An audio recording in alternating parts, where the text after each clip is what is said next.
Hey guys, so this research article, the research design used was qualitative research design with a constructivist research paradigm. Virtual, semi-structured individual interviews were conducted, and thematic coding analysis using Navivo software was used to analyze the data.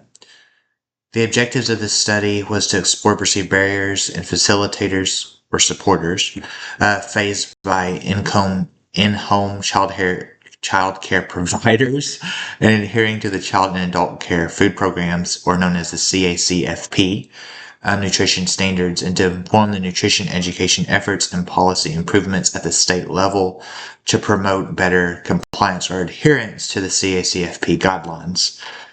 So the participants in the study were 20 in-home child care providers from Michigan, representing various races, ethnicities, urban and rural areas, and licensure statuses. I cannot talk today. 75% were Caucasian, 20% African American, 5% multiracial, and 10% identified as Hispanic. 85% were licensed and participated in the CACFP program. So if I was explaining this simply, I would say this would, of course, going back to the objective, to explore perceived barriers and facilitators faced by in-home child care providers, CACFP. So this study looked at barriers to adherence and supporters or facilitators to adherence. Food preferences, kids preferred sugar or less healthy foods, influence of what they eat at home. Not surprising. Healthy foods like whole grains and fruits were often expensive or unavailable. Preparing CACFP compliant meals were time consuming, especially with dietary restrictions, and that's going to be the same across any program, hospital. Dietary restrictions take a little bit more time to check. Special events and rewards, celebrations made it hard to stick to healthy foods, which sometimes using desserts as rewards, although I am surprised they didn't. Well, I'm not really surprised, but there's plenty of things you can do to make desserts healthier. But again, that comes down to cost. But anyways, facilitators to adherence.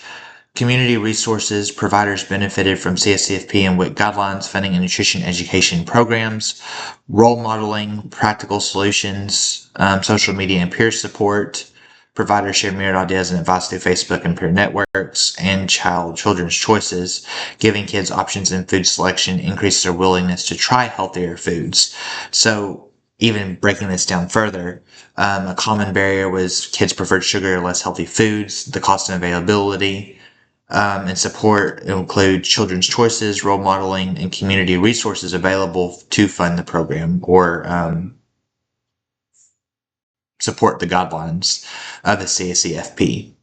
So I mentioned something that was surprising to me, which was the lack of recipe modification to make desserts a little bit more healthy for children. So they did provide personal food preferences came into play of what the provider thought that they would want, which again isn't surprising, but it's interesting because people are narcissistic in general. So again, this comes back to personal bias of I don't like yogurt, which was mentioned in the article. So I mean, I like yogurt, but speaking as the provider, may not like yogurt, so they want to keep it away from their kids. That's not necessarily a great concept. Social media platforms like Facebook were key sources for nutrition advice. Again, it's interesting but not surprising. Peer networks are just as influential as formal education or training. Again, not surprising, but is interesting in how we allow managers or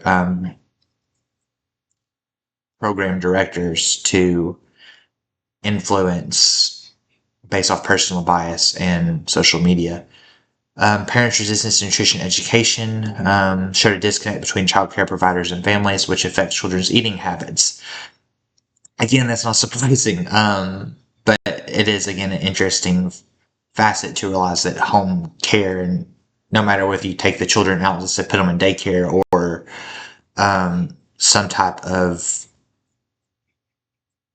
program that provides food, their household choices are going to come into play because that's what they grew up with. That's what they're used to. Not to mention when we're away from home, we try to get things that remind us of home to provide that comfort. providers found creative solutions for celebrations, such as sending sweets home or offering non-food rewards, but balancing nutrition with behavioral management also remained a challenge. So the sending sweets home, I'm kind of, that's a creative solution, I guess, in that you don't feel like you're responsible. But when you send the sweets home, even though that wasn't compliant with the program, you're still facilitating an intake of sweets and desserts, which are not nutritionally dense foods unless you're going about recipe modification. But another interesting thing, used for non-traditional tools for compliance, such as gardening activities. And that was interesting. And it also shows a way to integrate, honestly, survival living and get them interested in seeing how food is actually grown, instead of having those people that you talk to that say, oh, the food comes off the truck. Well, yes, but it also comes from, what's the origin point? So I don't know if y'all have ever talked to somebody that's very interesting. Very interesting. Limited time affects compliance.